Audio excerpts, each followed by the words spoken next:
You're locked into Inception Radio Network, Superior, Wisconsin.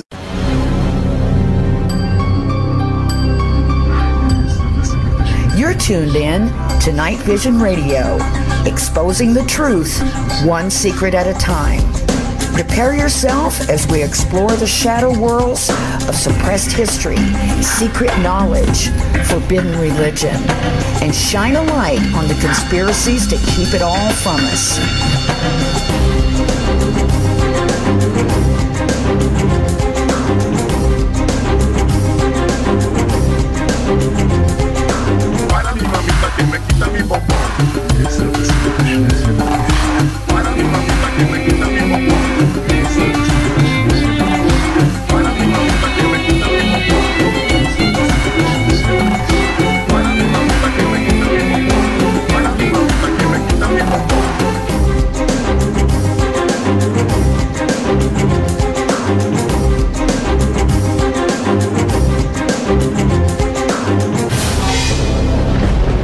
Welcome to Night Vision Radio.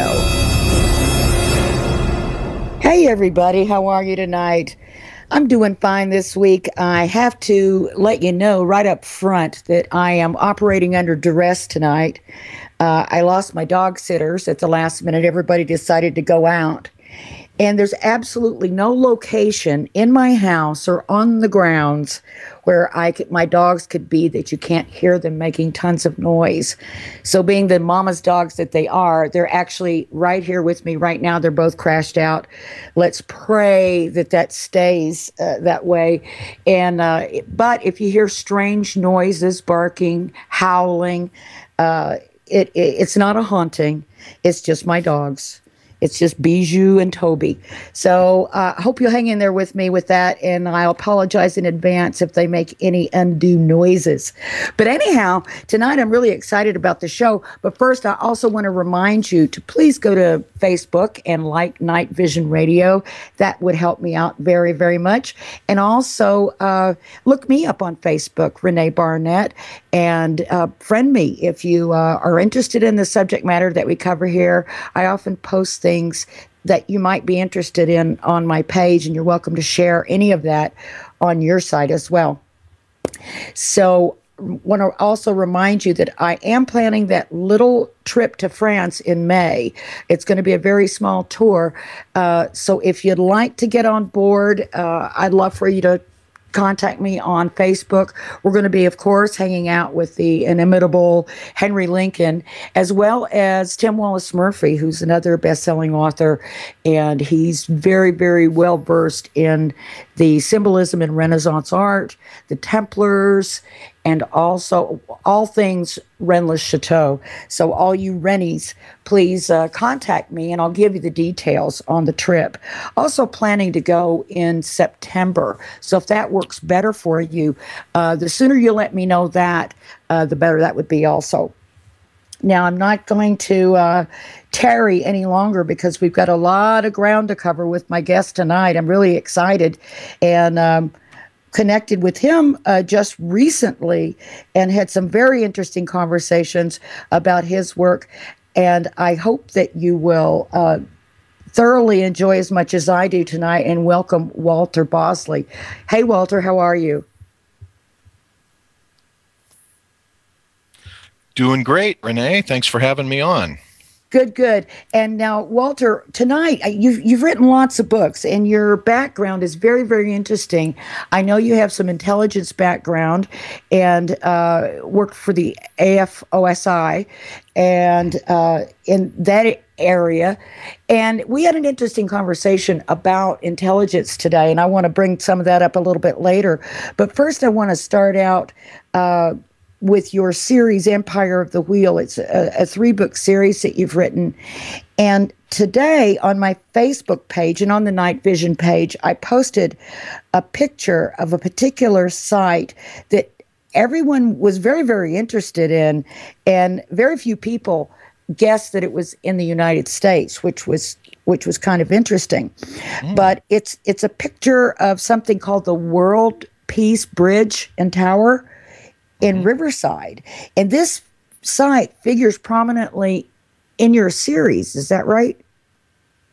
Yes, in Empire of the Wheel 3, I really get into examining this peace tower and this bridge site, and other aspects of Mount Rubidoux are discussed in my first Secret Missions book, the one about Juan Cabrillo and the Templars and such. But the site is very interesting indeed. And that's Mount Rubidoux here in Southern California. Yes, technically right a outside hill. Riverside. Right. Actually, it's virtually downtown. It is technically a hill. It's just, a few feet, 100 or so, a couple hundred feet short of a mountain, but close enough and looks enough like a mountain. And by tradition, they call it Mount Rubidoux, but it's right there downtown.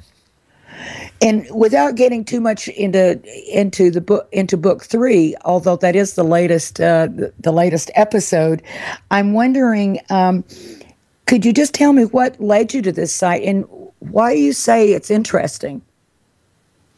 Well, it's interesting both from its history within the context of what I've written about in the Empire of the Wheel trilogy, and also from some personal experiences, which I did finally get around to writing about in Empire of the Wheel 3, the nameless ones, and how I was introduced to this site. Essentially, I've spent quite a bit of time in my life in the Inland Empire, specifically the San Bernardino Valley. I went to high school in Yucaipa, started college at Valley College in San Bernardino, and through the years I've come back and left and such, and I had never climbed Mount Rubidoux, never made the walk up the hill, so I had never seen the Peace Tower. I wasn't even aware of it. And when I was in my early stage of researching the things that would lead to Empire of the Wheel, this was before I even knew I was going to write a book. This was before I even discovered the mystery of the woman Cora Stanton. This was when some very odd, strange things were presenting themselves, and I was just kind of looking into it from a personal interest level. Well, I went out to investigate a particular site, what's known as the Citrus Park, Historical Citrus Park. It's in Riverside, and it celebrates the citrus industry history that's here. And I was out there investigating some telluric current, or erroneously called ley lines, but that's what people know them as, for a researcher, a friend of mine, Sesha Ree. And on my way back from that, I got curious about another hill and drove over to take a look, and I found a quarry. And this quarry, of course, I write about in Empire of the Wheel 3. It's one of the sites that's explored in this mystery. And while visiting the quarry, I came away. It was kind of odd. I came away with suddenly feeling all my energy just draining from me. And what were they quarrying there? What were they? This is an old quarry that's been, my gosh, it was first opened, or whatever you call it, when you open a quarry, I think in the 1880s, and it's been dormant for decades. And probably, as far as I know, just granite block. That's as far as I've been able in my research to find, the details of this quarry. But I came away from this quarry in the 20-minute drive home. I could just feel my energy just draining out of my body, and I felt like I was, like you feel when you're coming down with a cold or the flu or something. And by that night, I had a pain in my shoulder and neck, and it was all stiffening up. Well, I suffered with this for about 3 days, and finally, it was a Saturday morning, just 2 or 3 days after this had struck me, and it was really bad. But I got the idea that I had to go climb Mount Rubidoux that day. It was because it was lingering out there in my research, and I had to go do it anyway. But for some reason, I felt compelled in this condition to drive over there and go do this. Now, I shouldn't have even been driving my car, because I had to turn my body completely to the right just to, and left, turn my body completely when I changed lanes, just to make sure, there was no oncoming traffic, because I don't rely just on the mirrors. And I made the walk up up Mount Rubidoux, and as I was walking up the path, lo and behold, I came across this bridge that you see in the photo that you're talking about, that you've posted on your Facebook. And it's a little footbridge. There's a stone stairwell. If you're facing north, the stone stairwell's on your right, and across the bridge on your left is this stone tower.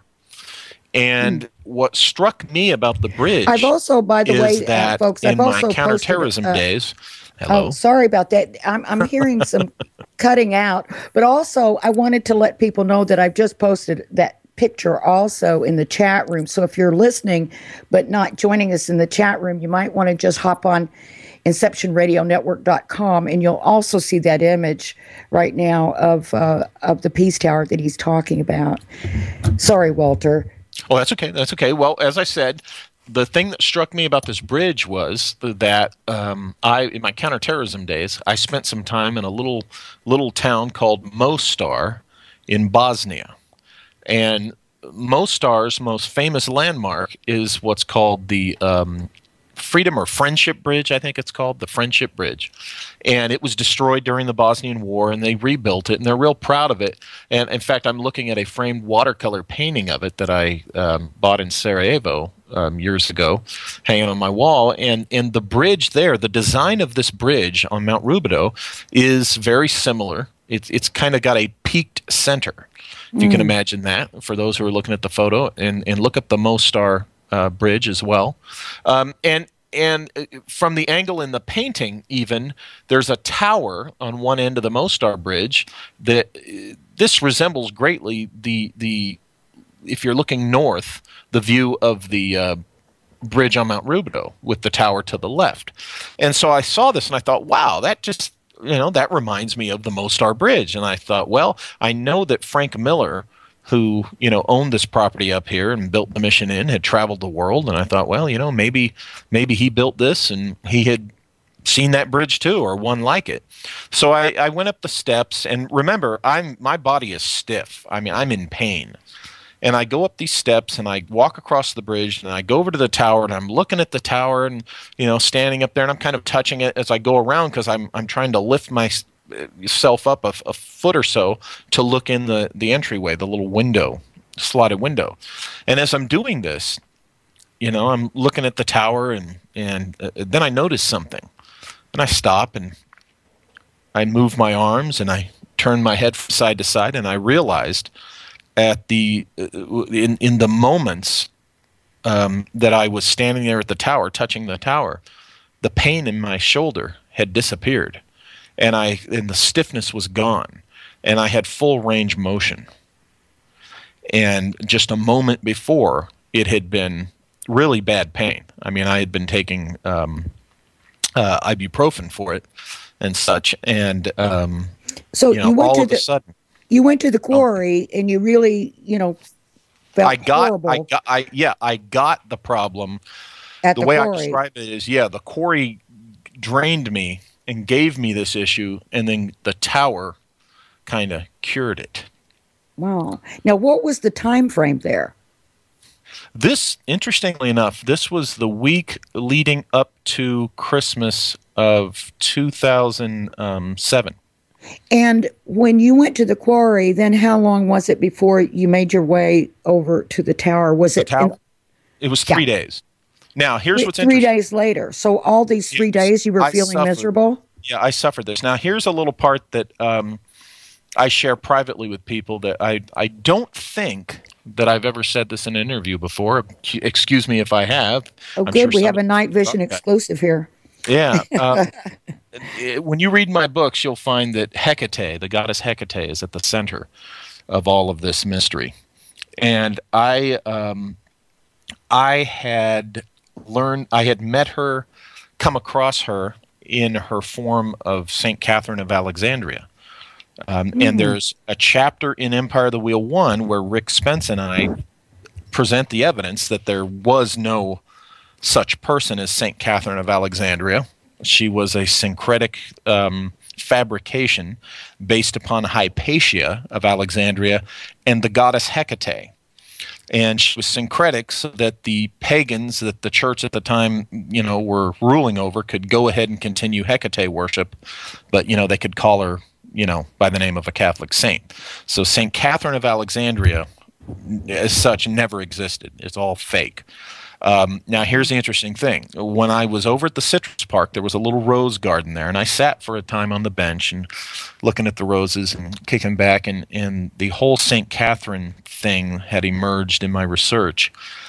And so, as I'm sitting there, smart aleck that I can be in my research, I say, okay, Catherine, show me something. Well, I got up, I went to my car, and as I was driving to go back to the freeway, I hit Victoria Boulevard, and it just dawned on me, I think I'll turn on Victoria Boulevard. I won't take the freeway. And so I continue on Victoria Boulevard, and I'm driving along, and I turn and I look, and there's this hill in this community. Notice the hills here, the mountains. And I say, you know what? I think I'll go take a look at this hill, look around there. And I drive around, and I find some interesting things, and then I found the quarry. So basically all that to say, I asked Catherine, Hecate, to show me something, and she did. She took me to the quarry, and she gave me a little experience, and then later on things led me to the tower, to heal what the quarry had demonstrated for me. And I was looking at some representations of Hecate after, delving into some of your research in preparation for the show. And I found certainly one representation of her. I have seen those, I think, I want to say in statuary in London, but also there was one representation that looked very, very curiously like the Statue of Liberty. Mm-hmm. Yes. Which I thought was really interesting, which, of course, was a gift from the French. Mm-hmm. And then I also, of course, couldn't help but note that, Rubidoux is a French name. So I just, my conspiratorial mind started going crazy. But you will really like Empire of the Whale 3 because I absolutely analyzed the name Rubidoux from the perspective of the French. I was onto that too. I realized, wait a minute, there's something French going on here, and I do get into that in the third book, is the linguistic breakdown of Rubidoux and how it could very well be named something French related, which is very interesting in our context, right? Yeah, it absolutely is. Now, you had this sort of juxtaposition of this quarry and its sort of bad mojo, bad energy, or whatever it was. Negative energy. We'll not say bad. And then okay, that's very good. And then on the other hand, now where were these located from each other? Did you feel like you had been sort of presented with these polar opposites? Mm-hmm. Yes. There seems to be in the occult and in these mysteries that all of us are so much into. There seems to be a lot of mirroring, and there's a lot of duality. Yeah, and you have the dark and the light, and the positive and the negative. Exactly. And what you've got is, think about it. You've got a tower on a mountain, which is a high point. And then you got a hole in the ground, which is what a quarry is, and certainly this one is. So the opposite again, yeah. Yeah, so there's the hole in the ground brought me down and left me stricken, so to speak. The tower on the hill brought me up and healed me. And here's the thing. My whole life isn't full of these episodes. You get two of those out of me. You get this one and the one in South America. I had kind of a more milder healing while at Ollantaytambo on a trip with David Childress in the World Explorers Club in 2003. And, those are the two experiences I've had with location and physical healing. Now, what was that? What were you? Do you want to talk about that at all? What was your The South experience America there? one? Yeah. Yeah. Basically, I was on the trip, and everybody kind of had the ick. It was early in the trip. Kind of everybody. We'd been there long enough where everybody was feeling kind of to varying degrees. And that was the day that I was going to stay back at the lodging and not go up to the site of the ancient city at Ollantaytambo. It's on the road to Machu Picchu from Cusco. And I was not going to go up. And at the last minute, I said, you know what? I've come this far. I paid for this trip. Walter, get off your butt and, go up the hill just because you feel icky. And so I went. I made the walk there. And I noticed as, we were at the top, I noticed all of a sudden the ick feeling was gone. And my headache was gone. And I felt great. I felt full of energy. And then as we came back down, my energy kind of went down a little bit, but I never felt as icky, so to speak, again for the rest of the trip. In fact, I was pretty fine the rest of the trip, except the altitude at Cusco was giving all of us headaches. In fact, I remember paying the pan flute trio to not play for us in the restaurant because we all had headaches. I paid them not to play. Oh, and I love that music. Sad. So, but hey, they got paid. So. Well, yeah, I'm sure that was fine. Paid not to work, so that's cool. Now, you mentioned ley lines, and I know that's a misnomer. I read that in your work, and you're absolutely right, because they both mean the same thing. That's another double, though, which is kind of interesting. How do ley lines figure into this site and the quarry, into the Peace Tower and the quarry? Well, there is, this energy. I've been calling it telluric current, but I might be revising that based on some recent conversations with another researcher that I'm close friends with, because I think we've come to a better way to identify this energy. But for the purposes of keeping it simple, most people refer to it as ley lines, or, I've been calling it telluric current. There is, the Empire of the Wheel books describe and present this world grid energy, this telluric current ley line stuff, as it's laid out in the Inland Empire, specifically the San Bernardino Valley and Riverside. And these sites are connected to a very interesting configuration of this energy, which Sesh-Hari thinks is actually an artificial configuration that was created by certain things done on certain sites. And this configuration is in the shape of a butterfly or a moth. And each one of those have interesting connotations when you think of butterflies in general, with kind of what we're talking about here, and the whole Mothman thing as well. But sure. And I have a map of this, and it's in the books.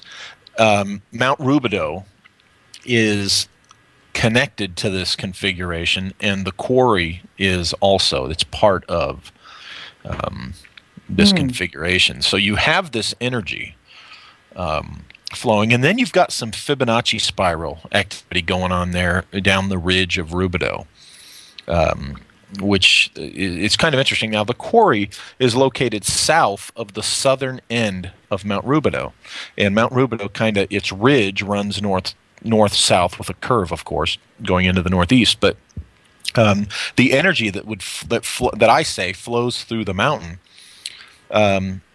It either flows from north to the south into the quarry, or would flow from the quarry into the north. Whatever. I haven't worked those details out yet, but there is a line there that the way it curves would suggest that there is an energy flow, or the quarry might actually have been an attempt to tap into this energy flow, because the quarry, of course, is an artificial construction.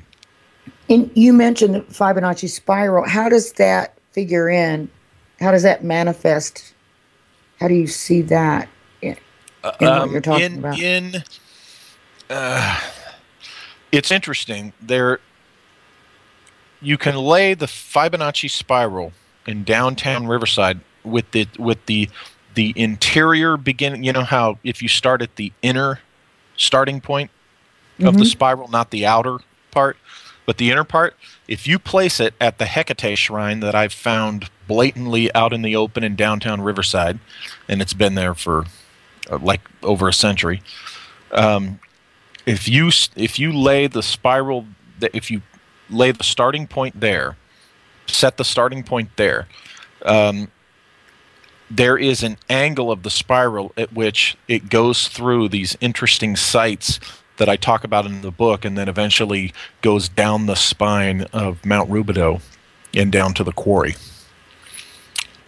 You have to, if when you read the books, you'll see what I mean by the various sites. But it's just one of the aspects. The whole thing isn't hinged on the Fibonacci spiral. It's just that you can find that in there.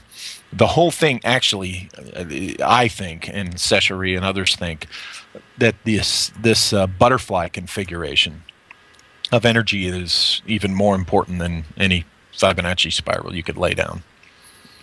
Wow.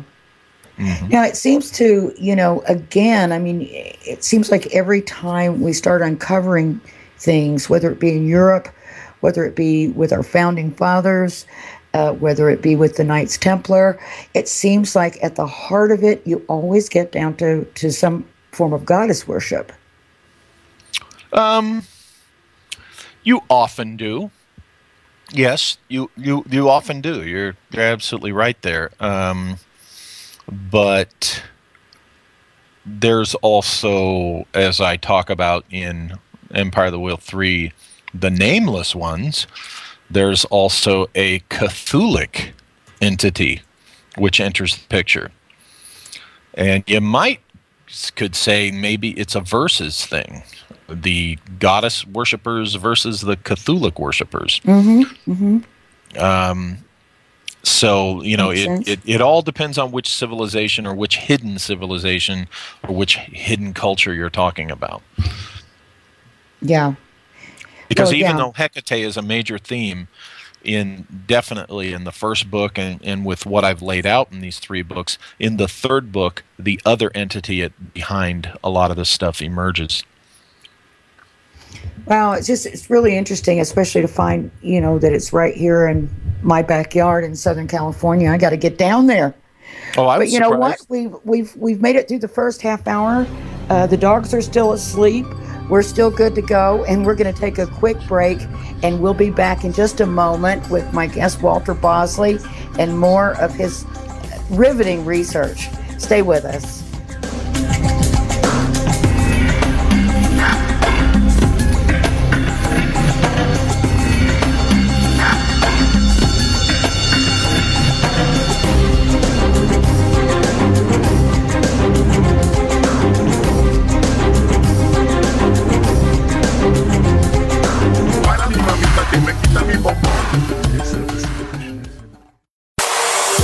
Hello, everyone. Lorian Fenton here, host of the California MUFON radio show, asking if you'd like special access to exclusive and amazing information about UFOs, the paranormal, and all things unexplained. If you're nodding yes, then join IRN's Insider Club. As an Insider Club member, you'll get an all-access pass to premier Inception Radio Network content for only $4.99 a month. This includes live UFO and paranormal conferences, live streaming UFO skywatches, exclusive IRN radio and TV productions, and of course, paying radio with MJ and Ken Storch. So don't wait any longer. Visit InceptionRadioNetwork.com and click on Member Login to join IRN's Insider Club and get your VIP access today. Are you a fan of Inception Radio Network? Do you reckon it's the best alternative talk radio station on the planet? Well, if you do, head to facebook.com/Inception Radio Network and like the page. Tell your friends, spread the word, and keep listening to the best. Do you you have a smartphone? If so, Inception Radio Network is the best app for you. Available on iTunes, Android, Samsung, and most other app stores. Just search Inception Radio Network. With the app you can listen live, check out podcasts of recent and past shows, view our videos, see what shows are coming up, who the guests are, and, via the chat room, send live questions to those guests. You know it makes sense. Check your app store now. Inception Radio Network. I'll see you there. Hey, IRN listeners, make sure you tune in to NightVision Radio with René Barnett. René will be exposing the truth one secret at a time. When? Thursdays. Every Thursday, 10:30 p.m. Eastern, 7:30 p.m. Pacific. Where? Right here on IRN. You're locked into Inception Radio Network, Superior, Wisconsin.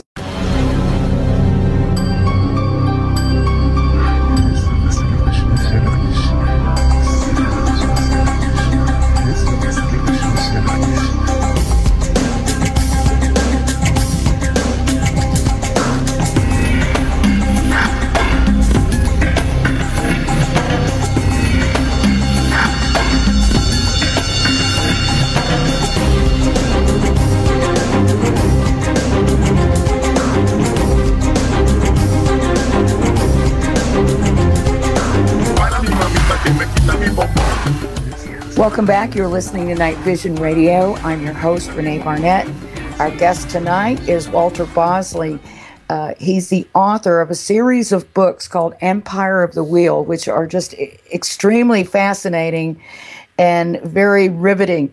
So we've been talking about a location in Southern California, in and about Riverside, California, I guess, called the World Peace Bridge and Tower, that has some strange connections for Walter himself personally, when he had some experiences going to a nearby quarry and then later visiting this site that he's explained for us. Now, we were talking a little bit before the break about the whole goddess aspect of things, and it does seem like the goddess worship thing does seem to turn up quite a bit in when you start digging through these things. And I wonder, if you see that connection, or is that just something I'm just seizing on because it, kind of fits into the things that I'm into? Oh, no, absolutely. There's a goddess connection. Like I said, I discovered a blatant, what I call a Hecate shrine in downtown Riverside. Now, here's what's interesting. I had been investigating this stuff. I've been researching it, and I myself was into this stuff for 2 or 3 years before I even happened to look up on a corner one day that I had investigated before, and just my jaw dropped, because I'm looking at this and going, oh my, I started laughing. I'm like, I cannot believe this. There she is right there. And that's in the books as well, in the third book. And did you find out anything about how the origination of that statue came to be there? Who was behind it? All I found is the architect of the building, and again, like I said, that it's not Olmsted. It was he was a very well known architect at the time, civic type of designer, and he designed the building. I think it was built in 1903 or 1908. I'm getting it mixed up there, and it was just superficially, it's supposed to just represent the civic ideal and one might say industry, but what you have on this particular corner is are 3 female figures. The central one is the one that is the helmeted standing one, and then there's one on each side of her, and at her feet is a big wheel, like a gear wheel. Now, St. Catherine of Alexandria is known as St. Catherine of the Wheel, and this was one of the first things that led me to wonder, hey, isn't this Hecate? Because Hecate's very symbol is the wheel. And And Hecate is the triple aspect goddess, and she's often depicted as three female figures. So here you have the three female figures with this big wheel at the center of it all. That's what's interesting is on another corner of the same building you've got the female figures, but they don't have a wheel in front of them. That's the only corner with the wheel. Now here's what's interesting. The corner that's on is where Sechery, my geomorphology analyst, had prior to my now this is important. Prior to my discovery of this statuary on the building, Sechery had already provided me with a map that shows the intersection of several lines, which you draw a circle around the intersection, and what do you got? A spoked wheel. The intersection of these lines, it's the biggest intersection of multiple lines in Riverside, is right there at that intersection that this statuary on the corner of the building is facing. That and some other things right there I spell out in the book and propose in the book identify this as a shrine to Hecate for those who see and understand. Now, there's always going to be those people that I don't see it, I don't make the connection. Okay, that's fine. But what I mean by those who see and understand are if you know the Hecate lore, right? You're going to see all of this stuff and you're going to recognize it immediately. Now, golly, it could be an accident, or could it be that, the people who designed this stuff, happen to be into this lore and maybe they understand, how it works on the public psyche. Now, it's there for whatever reason. I know that there's a huge murder mystery that's involved in this series, and can you talk a little bit about the murders? And then I have a couple questions about that. Sorry, go ahead. Sure. All but one of them were in the autumn of 1915. The first, I call them mysterious deaths because they're publicly written about as suicides. I personally don't think that we were talking about suicides here, of course, and we get into that in the books. But the first mysterious death would have been in probably August of 1915, but his body, the remains, were not found until November. So that's what places him in the milieu of these 6 other strange deaths that occurred within weeks or days of each other in 1915. The next one was in mid-October. It was allegedly a boating accident on Baldwin Lake, which is dry now and I think has been pretty thoroughly dry for a few decades, I think. And then the remaining 5, 2 small children, a 14-year-old girl, and 2 other adults, those happened within just days of each other in some cases and just a few weeks span. Early November, middle November, and early December. And what were the apparent causes of those deaths? Did they say they were suicide also? Well, the claim is that 3 of the adults, the woman found in the lake, who was identified under the name Cora Stanton, that she was a suicide. The last death, a man named Percival Braid from Redlands, was allegedly a suicide, and the first death was allegedly a suicide. The man on the lake was allegedly an accident. What's interesting is the 2 small children were even identified as having been given poison candy, but no perpetrator was identified. The parents were cleared, and the press at the time seemed more concerned about the suicidal woman in the lake than they were about the possibility that a man was running around giving children poison candy. It's really strange when you read the newspaper articles. And then the 14-year-old, she ate a piece of poisoned fruit. The toxin they were never able to identify. Now, some people would say, well, that's 1915. Well, I got news for you. In 1915, forensic chemistry, chemistry was more advanced than people might assume it was in 1915. And poisoning was probably was the most popular method of murder back then. The fact is, the labs back then were very good at identifying toxins and poisons, but the poison used to kill the 14-year-old girl and the 2 small children went unidentified. They knew that it was a toxin in the candy and the fruit. They knew that that's what killed these kids, but they were unable to identify it. It was one they had never encountered. Now, the book goes into the implications of that. And yeah, I could see why you would tie in those 3 poisoning deaths and say, okay, these could have been linked in murder for sure. Yeah, but those were definitely. How did you connect the other murders together, and what is it that you actually started turning up that you think happened? Well, here's rather than accident, suicide, right, etc. Well, the first victim was his remains, which were described mummified beyond recognition and ghastly. He was found kneeling on his knees with a bullet wound through his head and the gun nearby. Mm.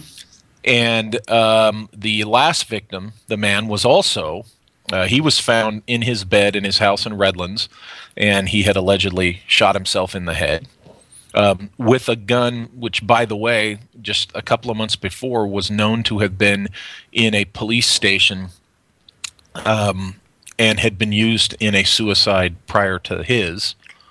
So how did he get the gun? Exactly. Well, he was a law student and he was an accountant and such, so he might have had access to the office. But it's interesting that, you know, he allegedly used the same gun on himself. There were other people in the house when he shot himself in the head. Now, yeah, they found a pillow over his head, but, you know, a gun report, you know, it's merely under a pillow. It would be kind of odd that no one else in the house heard it. The one thing that ties all the victims together is that their deaths occurred. They died in association with this telluric current. In other words, there were configurations or lines of telluric current going through the areas where they were found, or where they died. For instance, you know, like the children, of course, they didn't die immediately; they lingered on. Right. And so there is this telluric configuration, this world grid energy, this Earth energy, that is directly geographically associated with these 7 deaths. But what does that suggest to you then, in terms of, you know, if they were murdered? Sacrificial murder. Are you saying that they were specifically murdered at these locations because? Yes, because of the telluric situation, or? Yes. This is my conclusion, my analysis. And there is a chapter in the first Empire of the Wheel book that yes, that was the case, that these were sacrificial murders. Oh, so that's, yeah, I was thinking, could it be something really dark like that? Now, well, you know, subsequent 50 years later, you know, Rick and I, in the first book, I had a co-author in the first book with me, Richard Spence, and in that book we have a chapter on the Zodiac Killer, and I'm pretty sure, I believe we are the first that has presented the evidence that for the first time that ties all the victims of the Zodiac Killer together, and that is telluric current. All the victims were either attacked or killed. Not all of them died, but were attacked or killed in geographic proximity, you know, either right on or right there at telluric current. The sites were on telluric current. Now, what do you think that was the reason for that? Why would they? Obviously, they wanted to take advantage of some kind of power that was there, or? Well, as we say in the first book, yes, absolutely. They were wanting the system, as it were. And the book gets into, the possible whys. We think that there was something to do with Hecate veneration, but we're very clear that this is something that we doubt Hecate would approve of, so to speak. Not. When I went into this, Hecate was the dark, evil demon goddess of witches. I will tell you that since 2007, this is 2015, my opinion of Hecate changed greatly. The deeper I investigated and the farther I went into this whole thing, I have quite a different opinion of Hecate. Primarily, the way I like to describe it is Hecate is like Hecate is like electricity. Electricity is. Now, it can do great, wonderful things, or it can kill you if mishandled. Yeah. And that's kind of the way I see aspects of her. Definitely, I think that there was some with this 1915 situation. There was something Hecate going on in the minds of the perpetrators. And who do you think the perpetrators were? The first suspects on my list would have been affiliated with the Spiritualist Temple in San Bernardino, which at the time, it was the first Spiritualist temple in the state of California. It was highly respected among spiritualists in the early 20th century. And the book spells out all the evidence as to why we put the spiritualists at the top of the suspect list. Now, when I say spiritualists, I don't mean the temple got together and said, we're going to do this, but there was somebody who was in the spiritualist ranks and probably a member of that particular temple that were the perpetrators involved with, or were indeed the perpetrators. And how did you tie these particular crimes together? Did you first, obviously recognize a pattern with these poisonings, and then you go further out and start looking at other deaths, right, other mysterious things that happened along? Oh, well, I should also mention, I've forgotten to give the details, because the woman who is the belle of the ball, the star of the show, who was identified as Cora Stanton, she was found drowned and poisoned. So you had 3 children and a woman who were poisoned, and her death was deemed a suicide about as quickly as they possibly could do that, before a suicide note was found. But basically, to answer your question, what happened was I had been doing some follow-up research on my Disneyland book, Latitude 33. And I was looking for stories of strange stuff associated with the ley lines, the energy. And I found a story about a haunting at the Inland Center Mall, which is there now and has been there since 1967. And I found a ghost story associated with that. And the woman who had posted it is a librarian here in town. Her name's Ann Walker. And I went to see her about this ghost story, and she is the one who introduced me to the mysterious case of Cora Stanton. Well, she said, you go look at the newspaper articles. It's in there. It's weird. So I went to look at the Cora Stanton case. And what happened was, I'm looking through these papers and I'm seeing, wait a minute, here's 2 little children who were poisoned, and there's a big mystery. And then I see, hey, wait a minute, here's a 14-year-old girl just a couple weeks later who's poisoned, and it's a big mystery. Well, gosh, now you got this guy who committed, and one thing, it just all piled up. Now I'm looking at this from the point of view of a professional, being a professional criminal investigator, and it's not adding up. What the newspapers are saying. To my mind, I'm saying, oh, wait a minute, they had a serial killer on the loose here, and they didn't know it. And what's interesting is this is, how many years after Jack the Ripper and, some of the other stuff, you would have thought they would have, might have considered that. But, there's nothing in the papers of the day that indicate that that's what they were thinking about.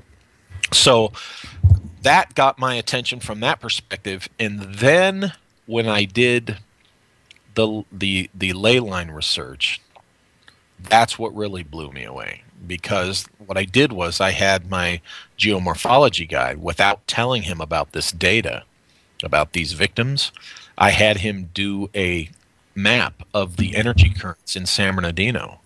And then I took that map and essentially laid the corresponding places associated with these deaths on that map, and they matched. And when I say they matched, they connected to this current, and that was kind of shocking. And there you go. I was off to the races, as they say. Now, I was investigating this for a year before I even considered writing about it. So I didn't. This was something that was just a private investigation that I was doing, and it took me a while to decide to go ahead and write about it. Well, it's really interesting. Now, what is the connection to Aleister Crowley? Aleister Crowley, excuse me, he had been on a trip from New York to the western United States, and because of the war in Mexico, the railroads, the southernmost route of the railroad that goes to the America's South, they were rechanneling all the passenger traffic by rail from the west coast to the east coast to the more northern route, which takes you through northern Arizona, northern New Mexico, and Panhandle of Texas, stuff like that, because of the war in Mexico. Well, I was able, because of railroad records, I was able to prove that Aleister Crowley himself had to have come through San Bernardino, because all the passenger railroad traffic going from the west coast, from California to the east coast, would go through San Bernardino anyway. Okay. Now, when you have everybody some of it would go from San Diego directly to Arizona, but most of it would go through San Bernardino because it was the major railroad hub on the west coast in the southwestern United States. That's what built the city up to begin with. And Crowley had been in San Diego, and he went back to Washington, D.C., and in his diaries, it talks about him being in San Diego, having gone through past the Grand Canyon area. And in order for him to do that, I went and looked at historical records, talked to railroad, and was able to prove through those means that Crowley had to have gone through San Bernardino on this route, and that was in early November of 1915, just a few days before the woman Cora Stanton was found dead. Oh, wow. Now, there's no telling how long he stayed in San Bernardino, and because of being who he is and was, the book goes into the whys and wherefores as to might he have, come this way for a purpose associated with San Bernardino, not so much the Grand Canyon. And the book gets into that. Now, I have people that tell me, oh, that's it. Crowley did it. He was involved. He was the man. I have a really good friend who's a researcher that gets angry with me when I tell him, I'm sorry, as a criminal investigator, I'm telling you, Crowley was not involved with these deaths, and he would have strongly disapproved of them. If I'm right about what they are, he would have strongly disapproved of them. But he came through here. But why? Why do you think that's a little bit too coincidental.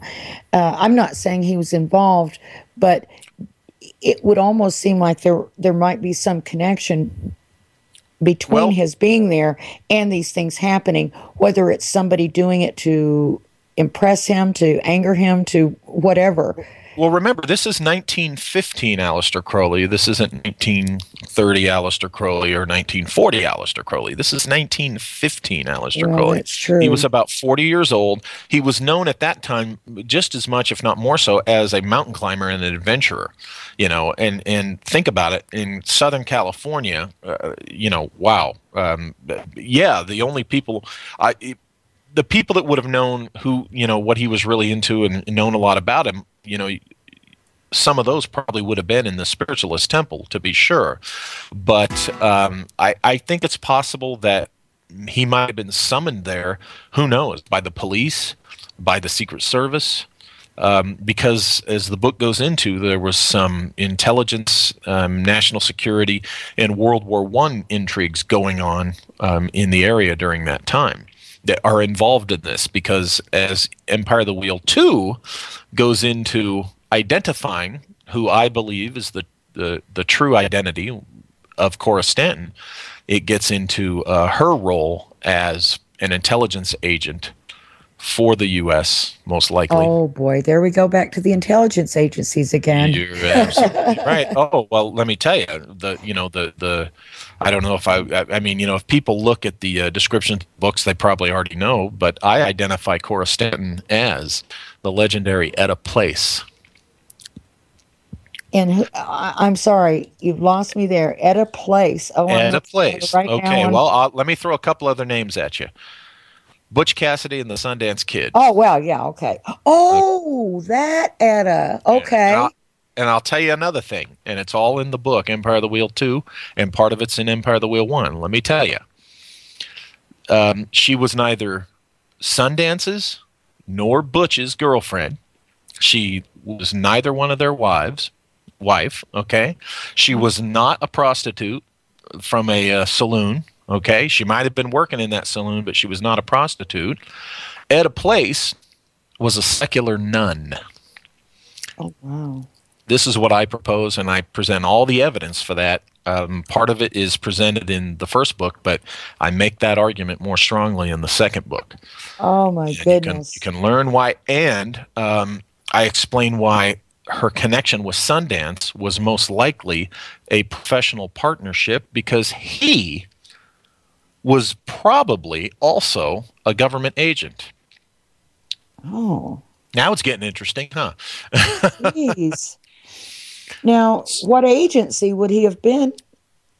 He would have either been working for the what eventually became the RCMP, the Canadians, the Royal Canadian Mounted Police, and she would have been Secret Service. He might have also been Secret Service by that time. Was there Secret Service at that time? Oh, absolutely. And guess what? When it came to, there was no FBI. And here's the thing. When it came to counterintelligence and national security, the Secret Service was the only federal game in town. The Secret Service at that time did what the FBI eventually took over, and that was going after spies. They didn't just protect the president, and they didn't just go after Treasury violations. They were the main federal agency for going after spies. And you had German agents, and you had East Indian, Hindu, if they identified them as such back then, agents, just all over California. Matter of fact, the most famous court trial in California history, I think even before OJ, get this, I mean, that tells you, or I think the most expensive one, relatively, up until modern times, was a trial where they put some East Indian saboteurs who had been blowing up ships in California harbors. They put them on trial. They were committing acts of terrorism in California. Here's the interesting thing, and the book goes into the details, but there was this big thing called the German Hindu conspiracy. Germany and England, as we know, in 1915 were at war in Europe, right? So Germany wanted to keep England busy on two fronts. So Germany was selling guns to Indian rebels in Burma. So they were supplying these guns through the United States. They would bring them up into Texas through the Gulf. They would put them on trains, take them west to California, in Southern California, which meant they had to come through San Bernardino, and they would ship them on to San Diego, where they were being put on boats and sailed across the Pacific to Burma to be given to terrorists and revolutionaries in India to give the British a hard time over there. Now, we know this because a ship called the Annie Larson was captured off of San Diego doing just that. This is all documented history. So you had all this intelligence intrigue going on around all this stuff, and there in the middle of it was the legendary Eta Place. And she was quite, wow. She's the star of the show. Oh, yeah. She was the star of the show. That's really wild. You know, it's time to take another break. So we are going to be gone for just a couple minutes, and then we'll be back with my guest, Walter Bosley. Hope you'll stay tuned. We'll be right back.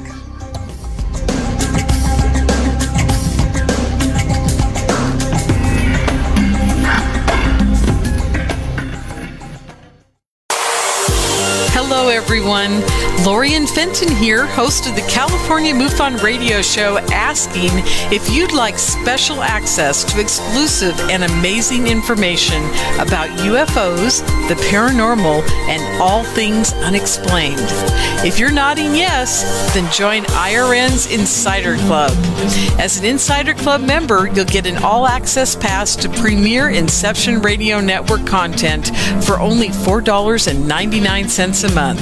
This includes live UFO and paranormal conferences, live streaming UFO skywatches, exclusive IRN radio and TV productions, and of course, paying radio with MJ and Ken Storch. So don't wait any longer. Visit InceptionRadioNetwork.com and click on Member Login to join IRN's Insider Club and get your VIP access today. Are you a fan of Inception Radio Network? Do you reckon it's the best alternative talk radio station on the planet? Well, if you do, head to facebook.com/Inception Radio Network and like the page. Tell your friends, spread the word, and keep listening to the best. Do you have a smartphone? If so, Inception Radio Network is the best app for you. Available on iTunes, Android, Samsung, and most other app stores. Just search Inception Radio Network. With the app you can listen live, check out podcasts of recent and past shows, view our videos, see what shows are coming up, who the guests are, and, via the chat room, send live questions to those guests. You know it makes sense. Check your app store now. Inception Radio Network. I'll see you there. Hey, IRN listeners, make sure you tune in to Night Vision Radio with René Barnett. René will be exposing the truth one secret at a time. When? Thursdays. Every Thursday, 10:30 p.m. Eastern, 7:30 p.m. Pacific. Where? Right here on IRN. You're locked into Inception Radio Network, Superior, Wisconsin.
Welcome back. You're listening to Night Vision Radio. I'm René Barnett. With me tonight is Walter Bosley. He is the author of a series of books called Empire of the Wheel, and other books too, which we're going to get into in just a moment. But before we get into some of the other things, I know there's a really interesting book that you did on Disneyland and sort of some occult secrets there. But before we do that, Empire of the Wheel, can you explain to us? I know you've mentioned the Catherine and the Wheel connection, but how did you choose that name, and what is Empire of the Wheel? It's very simple. The San Bernardino Valley and Riverside area is really the heart of what's known as the Inland Empire of Southern California, and because this stuff. Hecate is in the middle of all this stuff, and her symbol's the wheel.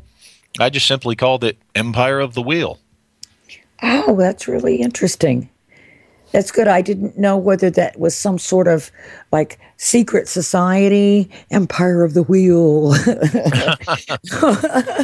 And it's not the Rotary Club either. No, I doubt that very much. Now, you've written also a book about Disneyland.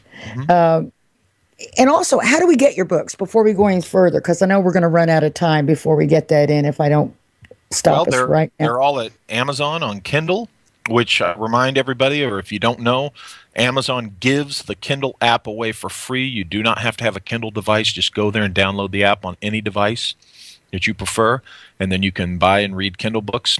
Or they're available in print at lulu.com, Lulu.com. Oh, lulu.com. Okay, well, we'll definitely check those out. I know I'm going to. Now, the book on Disneyland, how in the world did that come into being? And can you share with us just a few of the things that you turned up in your book? Because we want everybody to read it. Sure, and that one predates all the Empire of the Wheel investigation because, as I said earlier, when I discovered the Cora Stanton mystery, I was actually doing some follow-up on the Disneyland research by following the ley lines out of Disneyland across Southern California, the energy lines, and that led me to the Ghost Story at Inland Center. But I had... It actually, that book got its start on a mutual friend of ours, Greg Bishop, on his show, Radio Mysterioso. We were sitting there one night and musing on things, and the subject of Club 33 at Disneyland came up. Yeah. And it's an exclusive restaurant kind of situation there.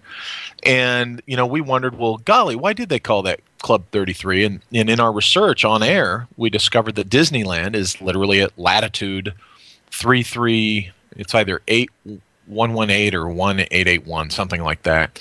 And we thought, well, gosh, we wonder if, you know, I wonder if there's something to that. And then I looked into it deeper and discovered that a man named Cornelius Vanderbilt Wood, C.V. Wood, had actually been the engineer who designed and led the building of physical Disneyland as we know it. And the Disneys had hired him from the legendary SRI, Stanford Research Institute, the same guys that brought us remote viewing and other interesting things. Yeah. And one thing led to another in weirdness, not the least of which was the reason I think we're talking about Disneyland was because I had had a very strange and interesting experience at Disneyland myself in the early 80s. That had stayed with me for years and led me to even learning about the original ley line, so to speak, research done by a man named Alfred Watkins.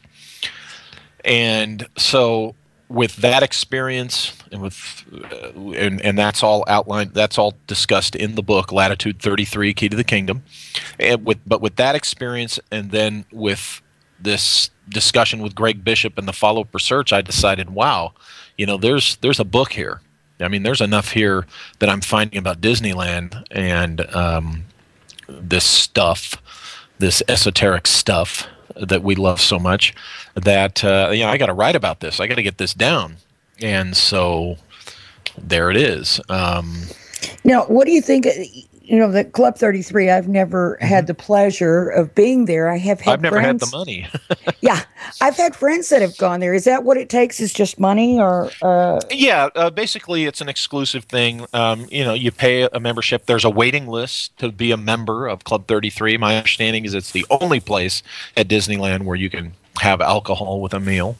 And it's just a little exclusive restaurant. I think there's really cool Disney arcana and stuff on the walls, and I've never been inside the place. I mean, for years they never even showed a picture inside of it. But you know, it's just kind of and think about it. It's probably something that, you know, was put in there so that when celebrities, you know, came to the park or whatever, they could have a place, you know, VIPs or whatever, you know, they could have a place to go and, you know, not be surrounded by us common folk. Oh, yeah. We wouldn't want that. And its location is right there in New Orleans Square, just a couple doors down. It's right next to the exit of Pirates of the Caribbean. It's just a plain door with a nice fancy plate that says, you know, has the number 33.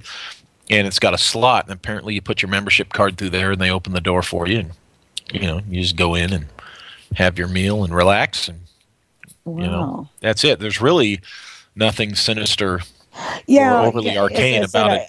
I have a friend who has been there fairly recently. He actually posted some pictures on Facebook. I wonder if he was taking them surreptitiously, not supposed to be doing that. I don't know. Oh, he took photos of Club 33? Oh, that's cool. Yeah, he posted them on his Facebook page. Yeah, I'll send them to you. Cool. Okay. So, but yeah, it's just one thing led to another, and like I said, I talk about what the personal experience was with an old man named Alfred. There's a hint for you. I talked about Alfred Watkins. Wait till you read about it in the book. And it's just a whole interesting way of looking at the park that, you know. And did Walt Disney have anything to do with this? Or, I mean, you always hear, conspiracy theories about Walt Disney. And you hear all this stuff that he was a Mason. Which he was a Freemason. My research showed that he was not in any lodge that any, Masonic authority I went to could identify or anyone's ever been able to identify. He was in De Malay when he was in high school. Now, De Malay, of course, is a Masonic-sponsored youth organization. Yeah. But he never entered a lodge in adulthood, and and really, Walt was the people that I know that have encountered him personally. They'll tell you he liked to smoke, he liked to drink, and he liked to cuss like a sailor. But Walt doing rituals and all this stuff, I personally find ridiculous. And yeah, probably somebody did just make that up out of the De Malay cloth. But, where I grew up in southeastern Oklahoma, there was a De Malay chapter in my town. And it was just, those guys didn't have any idea of any kind of secret society connections or anything like that. It was just, something, it was just social. Right. For them. Yeah. So, if that's all they could turn up. If you're looking for the guy who put these strange things that I talk about in the book and they did the strange stuff with Disneyland, you need to be looking at C.V. Wood, the man from SRI who the Disneys hired. And then they ultimately fired him because he was kind of going out there presenting himself as the man who created Disneyland. Well, Walt Disney considered himself the man who created Disneyland. Wood is just the man who built it. And there is a distinction to be made there between the two. But C.V. Wood, by all reports, I even talked to people who knew him personally. They say he's a really nice guy, and he was a showman. And their view of that whole fallout with Walt Disney was that, you had two guys that were showmen, and they had egos, know. And, they clashed a little bit, and it was, well, Mr. Wood, we don't need your services anymore. But it's very interesting what Mr. Wood engineered into that park. And that's all laid out in the book. Can you give us just a few little details of that? Oh, sure. The carousel. Most of the people have been, certainly in Southern California. Oh, sure. People have been to Disneyland. Between 1955, when it opened, and 1982, when they had redesigned Fantasyland and reopened it, or I'm sorry, when they shut down, 1982, when they shut down Fantasyland to redo it, the carousel sat in a particular spot. It was moved during the 1982 revamp of Fantasyland, but the spot that it had sat upon originally is where my geomorphology guy, Seshari, has mapped out the intersection of 3 telluric current, we'll call it ley lines for simplicity, of these lines. An intersection of 3 of these lines, the carousel sat right on top of it. And the theory is, Disneyland is built in a bowl. People don't realize that. When you go into Disneyland, the deeper you go into the park, you're going down into a bowl.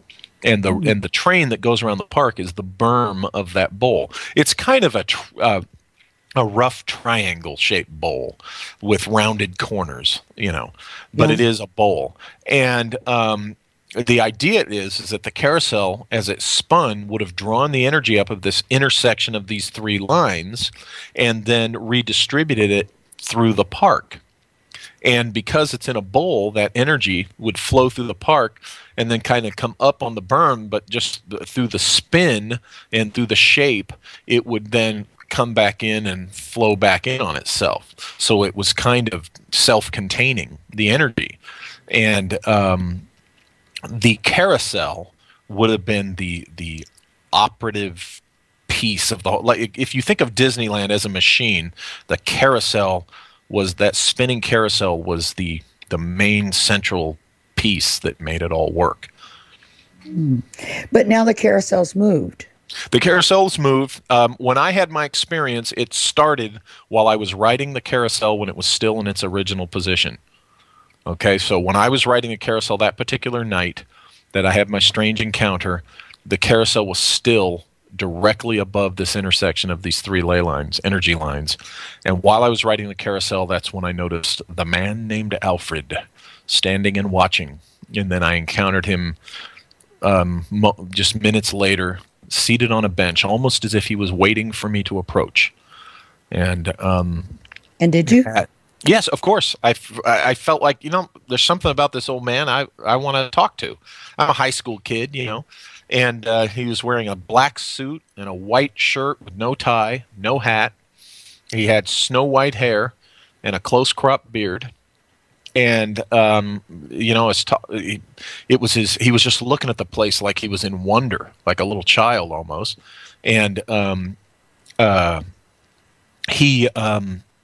this was in the days of the ticket books. You could either get the passport ticket or the ticket books, so the E ticket, the A ticket, the B ticket. Yeah. And he was almost out of tickets. And I had the passport ticket at that time. So he had a ticket where he could still ride Small World. So I had two friends with me, by the way, two witnesses to this. And we went on the Small World with Alfred. And then after the ride, it was getting to be like 9:30 at night, and the park closed at 11. And I was, being a Californian, I'm always going to Disneyland. Here was this, nice old gentleman, and so I took my passport and I attached it to his coat lapel, pinned it with one of those character pins, and I told him, I said, "Look, with that passport, you can go ride everything you want as many times as you want. You still got, an hour and a half to go see the rest of the park and do other things." And he was just so nice and so grateful. He couldn't believe that I gave him my passport ticket. And, and then he walked back into Fantasyland, and that was it, except something nagged me about that experience for years throughout the rest of the 80s. And then there I was in 1990, 92. And I was in a bookstore in Manhattan. I was working for the FBI. I was in the old, I don't know if it's still there, the Coliseum bookstore at Columbus Circle. And it was the first time I'd ever heard of ley lines. I picked up this book called The Old Straight Track. And it's a ley line energy, blah, blah, blah. I'm like, oh, this is kind of interesting. I had heard about them in the late 80s in reference to some UFO research some other guys had done, but I didn't really know that much about them. So in 92, I'm looking at this book. I'm going, wow, this is interesting. And it's by a guy named Alfred Watkins. Now, I didn't say before, but the old man had told me his name was Alfred, by the way. Right. So I opened this book up, and there's a photo of Alfred Watkins. And I tell you, I got goosebumps, and it kind of freaked me out a little bit because I was looking at the photo of the man I met at Disneyland in '81. Okay, and when did he live? Well, he died in 1935, 1940. Wow. Yeah, it was. Yeah, see, he had died a couple of decades or so before I encountered his double at Disneyland, also named Alfred. Wow. That is wild. Now, have you seen that footage that's been made public of the ghost at Disneyland? I've seen the most recent. There's someone just walking through the place. Yeah. Interesting, isn't it? The book has a chapter on the various hauntings at the park, and that's a very interesting subject. Here's something that I discovered, and I believe I learned this from Marla James. Her and her husband are ghost researchers in Southern California, and they had done extensive research around Anaheim and such. But Marla had told me that when people die at Disneyland, I don't know if it's this way, but it used to be this way. They have an arrangement with the city and the hospital that the victim, the deceased, will be taken the hospital and declared dead there, that they won't be declared dead in the park. Oh, so no one will ever be declared dead at Disneyland. Yeah, that was what I was told. That was the understanding of between the park and the. So, you know, people have died there, but they don't get declared dead. I mean, except in the obvious cases. I think there was a gentleman who was killed on one of the roller coasters about 10 years ago. But generally, the death declaration is outside the park. But people have died there. There was a boy who died drowning in the river, the water surrounding Tom Sawyer's Island. You know, there's been employees killed there and stuff. So, wow, very, very, very strange. Now, have you had any other experience around this Alfred character? No, you know, Disneyland was the one time I've experienced Alfred, and then the interesting, you know, discovery, you know, 11 years later, of Alfred T. Watkins, and you know, there he is investigating these lines, and if they are associated with Earth energy. I discussed in the book what I think that experience, you know, the possible explanations for that experience, you know, just a big old coincidence, like the skeptic priests will say, or could it be this, could it be that? And my personal favorite, of course, is that old Alfred Watkins in 1925 stepped into an intersection and got transported to Disneyland in 1981. I'd love for that to be the case, right? Yeah. That would be totally cool, but you know, for whatever reason, you know, I don't know the exact answer as to why this doppelganger for Alfred Watkins, you know, who studied these lines, and then, you know, here I am seeing this double. I mean, it's kind of strange to see. How old did that gentleman appear to be? You said he had white hair. Yeah, well, here's what's interesting is at the time I said, oh, this guy's got to be around 70 years old. Well, then later I learned that when Watkins, you know, was investigating this stuff, he was like 69 or 70. In the photo I was looking at, he was 69 or 70. He was 69 years old, I believe. So, hey, you know, that's... Did you ever share that photo in the book with your friends that were with you that day? Oh, well, no, this was, I mean, that was in Southern California. This is 11 years later. You know, I'm, 27, 28 years old or whatever. Yeah. And, you know, there I am. Oh, I think I was 28 or 29. Yeah, I'm in Manhattan working for the FBI. You know, so, and I think, you know, what's funny is I don't think that I've actually been with any of the folks that were on that Disneyland trip since then. Did they wonder why you were so interested in this old guy that you ran into? Did your friends? They just thought I was being, you know, a nice kid, being nice to the older gentleman, you know, being nice to the old guy. You know, in fact, they said, you know, when I gave them the ticket, we're walking away, they're going, "Oh, that was really nice of you." I'm like, you know, something just, I don't know. And honestly, I just kind of felt compelled to do it. And I discussed that in the book. There's a certain interesting thing, possibly, you know, more to some other thing. It's, you know, the book gets into the resulting implications of that simple act of me giving him my ticket. And that has to do with when somebody comes from one of the other realms and you just willingly give them a gift, that they reward you in certain ways. And, that's really wild. I had and I didn't notice at the time, by the way. That's something that I learned years later. Yeah. I had a strange experience similar to that. I won't get into on this show, but with a medicine man in Oklahoma that I had given a gift, and then some really wild stuff happened. Right after. That's usually what the reward is, huh? People think, oh, reward, a pot of gold, right? I wish. No, it was a gold mine of experiences, and it was more like a door being opened is the reward. I think we do have those times in our lives, where there are those key moments that come into play that sort of give us a little jump. And it seems that, you said you were just beginning to look into that, the ley line phenomenon, and then you come across this book, and of course you recognize the gentleman, and then I would imagine that book yielded some information to you that you probably needed at the time.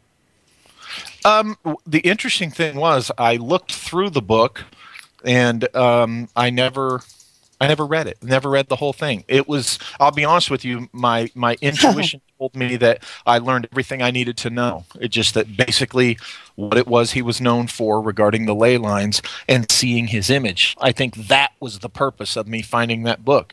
Somebody was telling me, this is Alfred. This is the or, and I get into this in the book, or the use of the double was juxtaposed into my path so that later I would, when I came across this book, it would prompt me to then subsequently investigate this Disneyland mystery. So, even if it wasn't Alfred himself, it was somebody or something moving some things around to get me to write this book. I have some other theories that I will not go into. If you don't mind, we're right, just down to the final 2 minutes or less than 2 minutes of the show. Could you just name some of your other books and give us just a brief idea of what those are about? Sure. Well, about the Empire of the Wheel trilogy. And there's even aspects we didn't even get into that'll, I think, blow some minds, particularly the second one with Eta Place. And about the Disneyland book, Latitude 33. Well, there's also Secret Missions, The Hidden Legacy of Old California. And that one is my most recent nonfiction book. And that gets into the truth about the explorer Juan Cabrillo, and why he came to California, what he was doing here, and what his identity and his origin and his fate actually were, I think. And it also gets into the fact that he, I believe, was looking.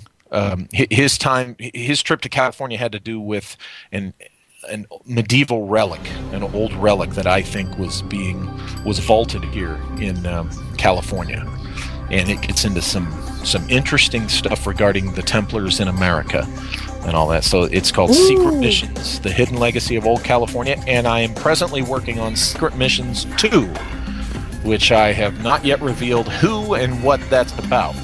I've only revealed part of the title. It's Secret Missions 2, The Lost Expedition of, and I leave it blank.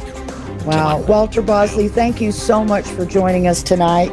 It's been a great 90 minutes. Thank you so much. Take care, everybody, and I hope you'll join us next week for another edition of Night Vision Radio. Have a great week, everybody.